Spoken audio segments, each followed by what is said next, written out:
लागलेले आहेत कारण विधान परिषदेमध्ये तुमची वर्णी लागणार अशा संदर्भातलं खरं तर चर्चा मोठ्या प्रमाणात रंगताना बघायला मिळत आहे. एकनाथ शिंदे यांच्यासोबत तुमचं काही बोलणं झालंय का? काय नेमकी परिस्थिती काय नेमकी? आता मला ते मीडियावरूनच सगळं समजलं आणि म्हणूनच बातमीतून बातमी त्याच्यातून पत्रकार परिषद तयार झाली. खरं तर मी एक संत्र्याच्या बगीचात पाणी देत होतं आणि घरी गेलो तर तुमची बातमी आहे काहीतरी तुम्हाला ऑफर आली वगैरे असं तसं. अरे म्हटलं मी थोडंसं त्याच्यावर दुर्लक्ष केलं आणि मग ते सातत्यानं बातमी होती आणि मग ते मला खूप पत्रकार फोन करत होते सगळे आणि त्याच्यातून म्हटलं आता एकदा पत्रकार परिषद घेऊन आपण सगळं सांगितलं पाहिजे. जी तुम्ही खरं तर सत्तेमध्ये असताना ज्या पद्धतीची कामं केली, तुमच्यावर विश्वास ठेवून दिव्यांग मंत्रालय सारखं मंत्रालय तुमच्यावर जबाबदारी मोठ्या प्रमाणात दिली, त्यानंतर शेतकरी कर्जमाफी असू दे, कारण स्थानिकांना अगदी मंत्रालयाच्या पायरीवर बसून तुम्ही जे निर्णय दिलेले होते, फाईल्स ज्या आहेत त्या चेक केलेल्या होत्या, या सगळ्या गोष्टी ज्या आहेत त्या कुठेतरी तुमच्यासाठी उजव्या ठरल्या असं तुम्हाला वाटतंय का? म्हणून तुम्ही पुन्हा एकदा चर्चेत आलात? नाही असं नाही आहे. कसं आहे का हे विधान परिषदेची निवडणूक आली म्हणून आमदारकीचा विषय सुरू झाला.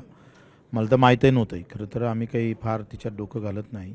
सातत्यानं वर्षभरातल्या एकंदरीत आंदोलनात जे काही आम्ही पुढाकार घेतला, लोकांना असं वाटलं होतं का बच्चू कडू हारल्यानंतर घरी बसेल, शांत होईल. पण मी माझ्या आयुष्यातल्या 20 वर्षातला इतिहास जर पाहिला तर या एका वर्षात मी जास्त ॲग्रेसिव्ह होतो, जास्त लढलो अधिक ताकदीनं आणि हारीतूनही विजय कसा मिळवता येते ते आम्ही शिकलो याच्यातून. पण आता शिवसेनेसोबत तुम्ही खरं तर जाणार अशी चर्चा आहे. प्रहार संघटना जी आहे ती शिवसेनेमध्ये विलीन करणार आहात का? तुमच्या डोक्यात नेमकं काय प्रकार? आणि या संदर्भात असं काही अजून कुठला निर्णय नाही आहे किंवा काय करायचं काय नाही. आखरी कसं आहे फोनवर फक्त एक चर्चा झाली, त्याच्यात बैठक आता त्यांनी जर म्हटलं बोलावलं तर आणि मग आम्ही ज्या पद्धतीनं म्हटलं शेतकऱ्यांचे मुद्दे आहे, दिव्यांगांचे मुद्दे आहे, मजुरांचे आहे, या सगळ्या संदर्भात चर्चा होईल. निवड आमदारकीसाठी आपण जावं चर्चा करावी अशातला बच्चू कडू नाही आहे, लक्षात घ्या. चर्चा तुमची कोणाशी झाली होती नेमकी? फोनवर सामंत साहेबांसोबत झाली होती, फोनवरच झाली. ते थोडा म्हणजे ते पण फार कमी आता फोनवरच्या चर्चावरून कसं आहे तुम्ही लक्षात घ्या का बच्चू कडू एवढा साधा विषय नाही आहे. एवढा सोपा विषय असता तर मग ते फोनवरच झाले असते. बसा लागेल, आमने सामने बसून चर्चा करावं लागेल. काही तास खरं तर अवघे उरलेले आहेत फॉर्म सबमिट करायला. तुम्हाला वाटतं की या तासांमध्ये काही सकारात्मक गोष्ट असेल? तुमच्याकडे सगळ्या गोष्टी तयार आहेत का? डॉक्युमेंट्स सध्या तयार आहेत का तुमच्याकडे?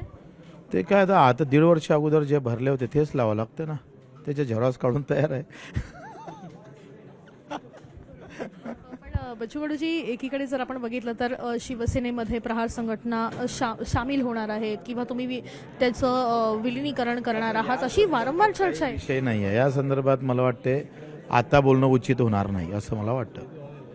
पण ज्या पद्धतीनं खरं तर सध्या परिस्थिती बघायला मिळत आहे, जातीचं राजकारण आणि बच्चू कडू यांचं प्रॅक्टिकल राजकारण, मग ते कर्जमाफीच्या दृष्टिकोनातून असू दे, विद्यार्थ्यांच्या दृष्टिकोनातून असू दे, दिव्यांगांच्या दृष्टिकोनातून असू दे, तुम्हाला वाटतं की जातीच्या राजकारणामध्ये हे तुमचं प्रॅक्टिकल राजकारण कसं टिकू शकेल? नाही कसं आहे टिकन नाही टिकन, पण मुद्दे तर आम्ही कसं आहे का या सगळ्या वाळवंटामध्ये जिथं पाण्याची सोय नाही तिथं सगळ्या जाती धर्मानं भरलेल्या विहिरी आहे.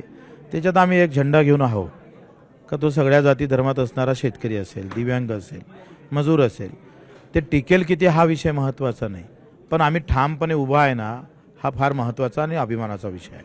मला वाटतं की येत्या काही काळांमध्ये सध्याची परिस्थिती जर एकूण तुम्ही पाहिली, ज्या पद्धतीचं सध्याचं राजकारण आहे, या राजकारणामध्ये बच्चू कडू तितकेसे ठामपणे उभे राहू शकतील, तुम्हाला विश्वास आहे? छत्रपतीचा इतिहास आहे, कुठं डाव मारायचे, कुठं काय करायचं, कधी लढवून तर कधी चर्चा करून, कधी डावपेच करून. सगळ्याच लढाई छत्रपतीनं थोड्या लढल्या.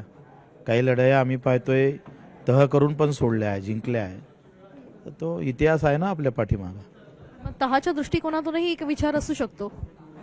कसं आहे हा माझं म्हणणं आहे का मी स्पष्ट बोलणारा माणूस आहे, किंतु पंतूपर्यंत आपण जायचं नाही. जेव्हा आम्हाला वाटलं पाहिजे आम्ही पुन्हा पत्रकार परिषद बोलावू, तुम्ही या आणि मग तिथं खुली चर्चा करू ना या सगळ्या संदर्भात. आपण बघतो की बच्चू कडू यांनी या ठिकाणी एक भूमिका स्पष्ट केलेली आहे की छत्रपतींच्या इतिहासाप्रमाणेच खरं तर पुढचं राजकारण नेण्याचा त्यांचा प्रयत्न असेल, मात्र या सगळ्या गोष्टींमध्ये कितपत तह होतोय आणि कशा पद्धतीनं डावपेच त्यांच्याकडून आखले जातील हे पाहणं देखील तितकंच महत्त्वाचं असेल. कॅमेरा पर्सन गणेश वैदेही काणेकर, साम टीव्ही न्यूज, मुंबई.